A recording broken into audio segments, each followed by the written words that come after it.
안녕하세요. 묵상하는 삶의 신동철 목사입니다. 요즘은 폭력에 대한 바른 인식과 규제로 학교에서의 체벌이 금지되어 있습니다. 그러나 과거 우리나라의 많은 학교에서는 체벌이 만연했던 시절이 있었습니다. 가끔 이러한 시대에 살았던 분들과 학교 이야기를 하면 훈육을 위한 체벌의 수준을 넘어서서 폭력에 가까운 사건들이 많이 있었음을 듣게 됩니다. 미리 준비된 회초리가 아닌 선생님의 손에 잡히는 대로 매를 맞았었기에 출석부로 맞기도 하고 심지어 슬리퍼로 맞은 분들도 있었습니다. 제 기억으로는 저는 이렇게 폭력적인 매보다는 훈육을 위한 매를 여러 번 맞았던 것 같습니다. 그 중에 가장 기억나는 한 사건은 고등학교 때 우리 반 전체가 담임 선생님에게 매를 맞았던 사건입니다. 그날은 우리 반의 교우 모두가 함께 잘못을 했었고 선생님과 이전에 약속한 대로 수업이 끝난 후 단체로 매를 맞기로 했었습니다. 그런데 매를 맞을 시간이 다가오면서 친구들과 매를 맞는 순서에 대한 갑론을박이 벌어졌습니다. 논쟁의 쟁점은 매를 먼저 맞는 것과 매를 나중에 맞는 것 중에서 어느 것이 덜 아프겠느냐였습니다. 매를 나중에 맞는 것이 낫다라고 주장하는 아이들은 선생님이 매를 때리다 보면 힘이 빠져서 처음 맞는 아이들보다 나중에 맞는 것이 덜 아플 것이라는 것이었습니다.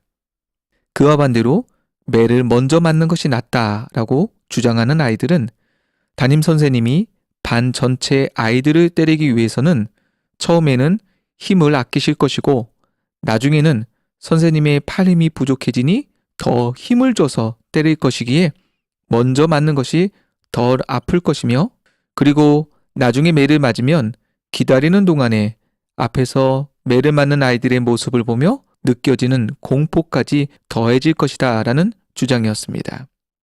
그래서 각자 자신들이 내린 결론에 의해서 순서를 정했고 매를 맞았습니다. 저는 먼저 맞는 쪽을 결정했었는데요. 지금 생각해보면 결과적으로 그렇게 큰 차이는 없었던 것 같습니다.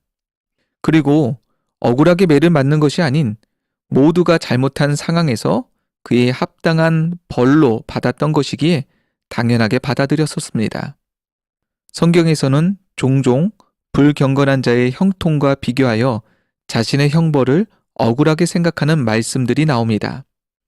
그러나 하나님은 불경건한 자 또한 그에 합당한 하나님의 심판이 있을 것이며 지금 이 순간만은 자신에 대한 하나님의 심판임을 깨달으라고 말씀해 주십니다.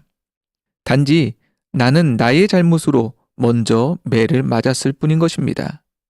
다른 이들은 하나님이 정하신 때 그들의 잘못에 합당한 심판을 받을 것이기에 그들과 비교하여 억울해하지 말라는 것입니다. 여러분은 주변의 악한 자들의 잘됨을 보며 억울해하지는 않으십니까? 지금 이 순간 하나님과 나의 관계를 더 집중해서 바라보신다면 우리 주변의 문제로 억울해하지는 않으실 것입니다.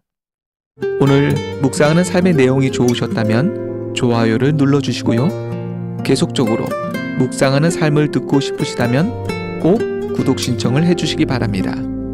다음에도 새롭고 유익한 이야기로 다시 찾아뵙도록 하겠습니다. 감사합니다. 묵상하는 삶의 신동철 목사였습니다.